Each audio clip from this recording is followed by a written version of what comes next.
Two quality stocks to buy near their 52-week low. Many of you guys have been asking me about those stocks. What do I think about them? They're very amazing companies and they've been going down 20, 30, 40, 50% from their peaks through this pullback. They're amazing stocks. I haven't talked about them in a long time. And in this video, I'm going to let you know my opinion on those two stocks. They're not Amazon, they're not Facebook, they're not Google. I know you guys are bored of those stocks.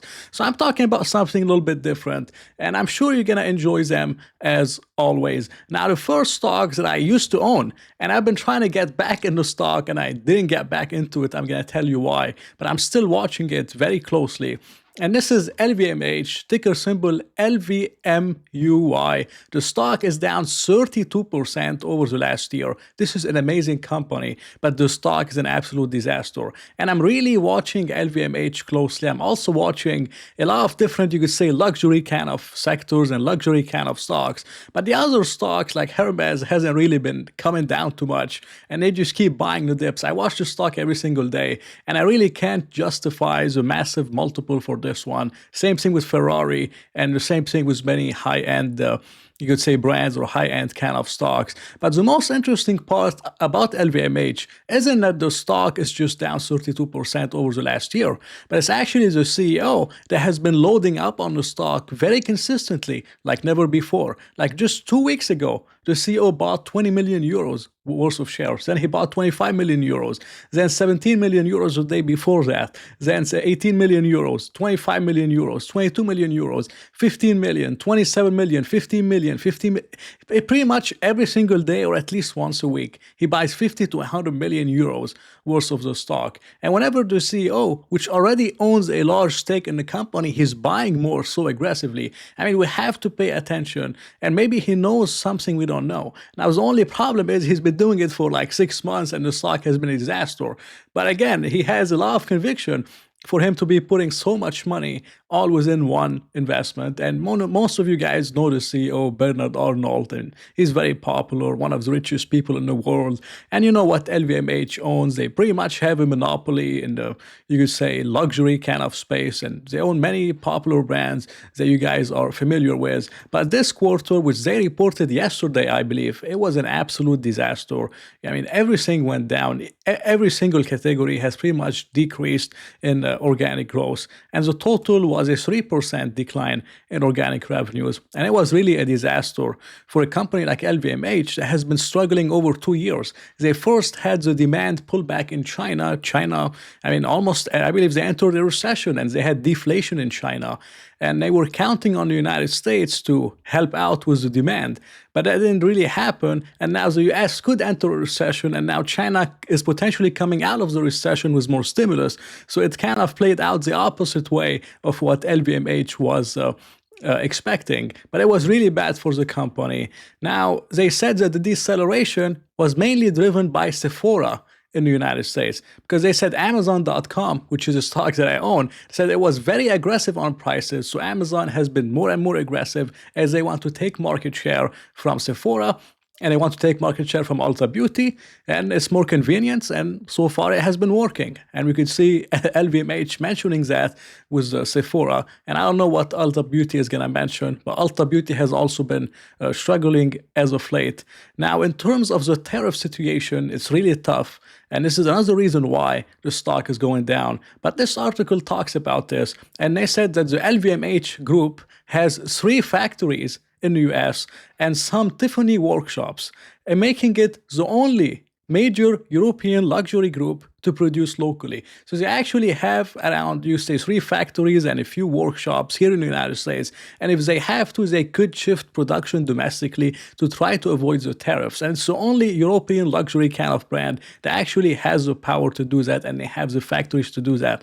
And I believe some of their brands, you know, especially as the LVMH kind of brands, the LV brand, I should say, they have more pricing power to be able to raise prices if they have to. But they won't really have to raise prices in a major way because they have the factories in the US and they can bring it domestically and they can avoid the tariffs. So the tariffs, they're of course gonna wait on the stock, especially on the wine and beer kind of sector for the company. But it's not going to be as bad as for other kind of luxury or other kind of brands in general. Now, if we look at the PE ratio, the PE or forward PE, I should say, is trading around 19 times earnings. Now, if you look at 19 times earnings and you look at this line, historically speaking, it has been actually an amazing time to be buying LVMH stock. Many times, even this is a COVID low multiple. COVID, it bottomed at 19.5, and then it shot up to 40 times forward earnings. Insane. And now you could buy it as a COVID low multiple of 19.5 times, and the company is still expecting to grow 6.5% this year in 2025. I don't believe it. I think it's going to be much, much lower because it's really bad, not just in the US, maybe even in Europe. It's not the best kind of setup. Even in Japan started to slow down also.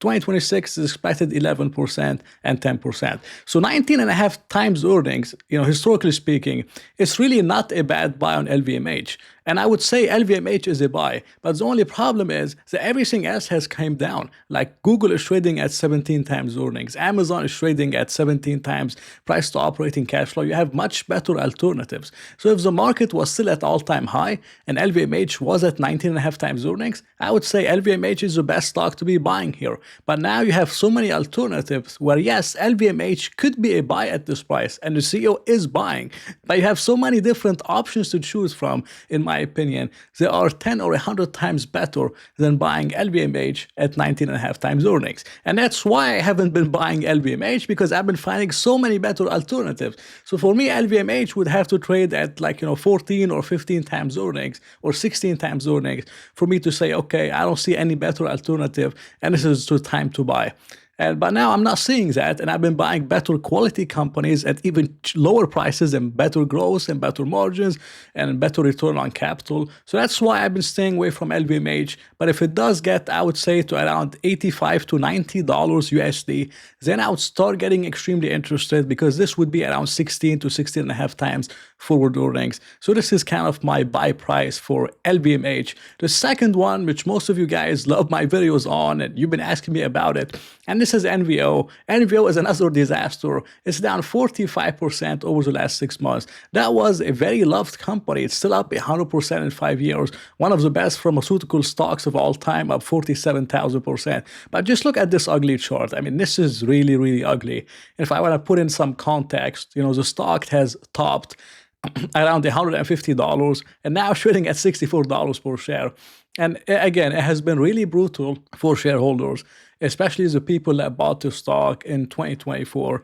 But the company is still, again, another, you say, amazing company. They have 55% market share in GLP-1s. They have 43% market share in insulin. And in diabetes in general, they have a 33.7% market share. So the company is a leader in many different aspects, not just in GLP-1. But in terms of the tariffs, which is a major concern for investors, as President Trump highlighted that, pharmaceutical tariffs, they're coming soon, and the purpose of that most likely is to bring some of it back domestically. But this is what the CEO of NVO said. And he said, for Novo Nordisk, I do not worry a lot about tariffs. He noted the company already has a globalized setup for manufacturing near the markets the products are being sold in. So maybe they have certain, manufacturing capacity in Mexico, manufacturing capacity in Canada, and there's ways around it for them to be able to kind of skip the tariff. And he said they're not immune to the tariff, but he's not really worried about it. So that's a very confident comment from the CEO, in my opinion. And I kind of calmed the stock a little bit for a while, but then the stock kept on selling off and now trading at $64 per share. Now, the interesting part about LVMH is their flagship product, which is Ozempic. They have a US and EU patent, and they don't expire before 2031 and 2032. Most of their legacy kind of drugs, they don't expire before at least 2028 and up to 2032, some of them even to 2034. So the company isn't like Pfizer in the short term, but it's much, much better positioned, at least for the next few years. But even Pfizer, which is supposed to be a competitor, today they announced that they're going to halt the obesity drug development. They were trying to enter the GLP-1 market through some kind of a pill. So instead of taking an injection, you take some kind of a GLP-1 pill or whatever it is, and it has the same effect and it helps you lose weight. But one of their patients got very ill after taking this pill, so they had to halt the development. So that's, again, one less competitor for NVO by the time the patent expire, which isn't before 2031. or 2032, and Pfizer was supposedly gonna enter the market in 2028 to 2029. So we're talking at least 2 to 3 years before it really starts affecting the growth of NVO. Now, if we look at NVO, the company is trading at 16 and a half times earnings. I mean, I never really thought NVO would get back to 16 and a half. Over the last 10 years, the mean was 25. It traded as high as 42 and a half and as low as 13 and a half. And now it's trading at 16 and a half times earnings. But just a few weeks ago, it was trading around 40 times, and it was the best, you know, the Eli Lilly of Europe, or whatever people call it. And it's like the best pharmaceutical stock ever. But people don't really like it anymore. And I think 16 and a half times earnings for such company with 35% net income margins for very high return on capital, around 55% return on capital, one of the best, most well-run, most better management companies I would say in the world.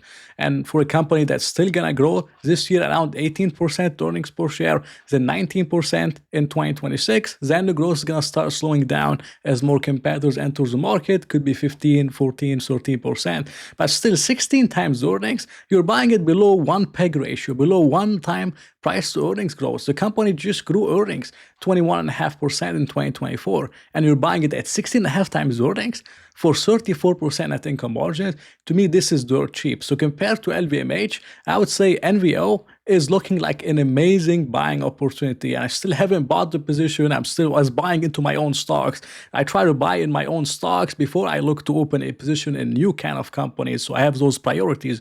But it's just, to me, it's just getting too cheap to ignore. And yes, there could be some risks with the tariff or regulations or something else, but at 16 and a half times earnings, a lot of that stuff, in my opinion, I mean, it started to get priced in. And I believe the worst is likely behind them for NVO, unless, of course, they get sued or something bad happens. And this is another unknown risk with pharmaceuticals, which is why I mostly stay away from them. But sometimes they just get too cheap to ignore, and I see a good pipeline. So I tend to buy the stock and hold it for a while and assess the situation and see what happens. But that's just my opinion on NVO and LVMH. It wasn't financial advice. I hope you enjoyed it. If you did enjoy it, please press the like button and maybe consider subscribing. So I'll talk to you in another video.